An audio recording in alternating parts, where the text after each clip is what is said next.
welcome back to 48 University Place for the PrinceCast. I'm Michael Medeiros, and I'm joined this evening by Luke Massa, contributing columnist for the Prince. We're here this evening to talk about Luke's column from last week, Mourning Clementi and Challenging Homophobia, written obviously in relation to the events regarding Tyler Clementi at Rutgers several weeks ago. So Luke, why don't you give us a background about those events and about what drove you to write this column and about what your hopes for this column were? Right, so I've been reading the newspaper a lot, and there's been more and more events covered by more and more of the mainstream media about gay suicides in the past month or so. The one that kind of struck the most with me was Tyler Clementi. He was a freshman in Rutgers University. He was having homosexual sex in his room. His roommate left his computer out in the room and had his webcam and recorded it and then posted online about the event. So outing, I guess in effect, outing Clementi in a very public way, in a very embarrassing way for Clementi, and he subsequently jumped off the George Washington Bridge in New York. So I heard about this event, and I really wanted to know what I could do, kind of understand what was going on, why was this happening. So yeah, what do you see, I guess, as the basis for this and other events, other suicides that have happened recently? Right. It's very strange that there's this sudden upsurge in these things.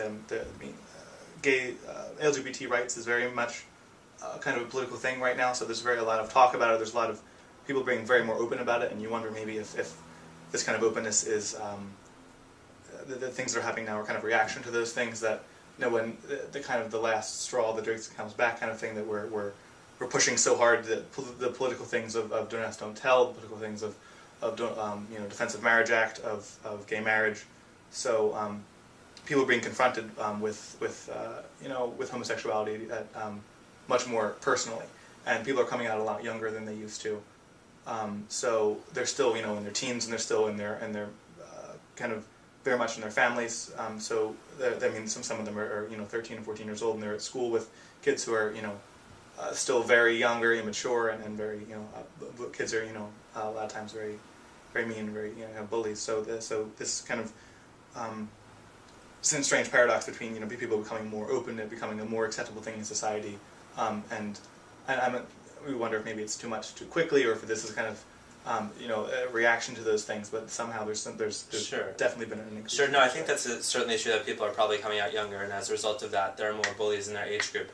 I think I'd like to come back to the idea of bullying, but one of the interesting points you made in your column was about allies, and actually you call on allies to do more, not just in terms of looking for political equality, which many straight allies are doing, but also in terms of, in practice. You give the example of at an eating club, a gay couple began to make out, and a group of friends all looks away. And your argument was that sort of procedure is not helpful to the cause of equality in practice. Definitely, yeah. So there's definitely a disconnect between people being very theoretically, that they really like the idea of gay rights. They're very liberal-minded people. But then when you're confronted for something that you've never experienced before, you kind of react in a visceral way. And this is not to say that people should be liberal as far as any public displays of affection, that anything goes kind of thing. It's acceptable to have a different level of comfort at how people express themselves, and to feel a little uncomfortable when any people make out in front of you kind of thing. But for people to be treated very differently based on who they're making out with kind of thing.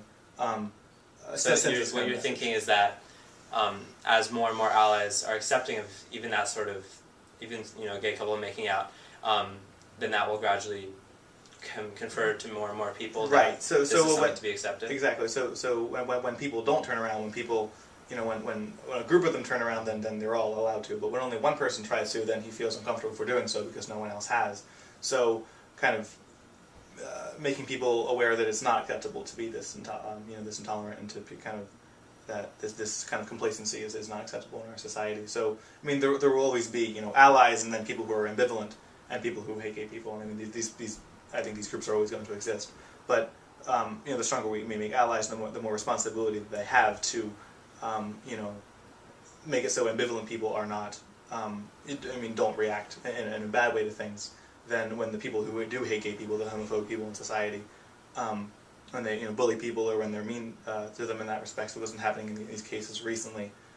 They won't have this audience of these bystanders who are appreciating this this voyeurism and this taunting for the No, the enemy. absolutely. I think that's an important point. And I definitely think you're right that, there always will be, unfortunately, there always will be homophobes, there always will be bullies, especially since more and more people are coming out at a younger age group, probably have a higher percentage of immature people. That's an unfortunate psychological truth.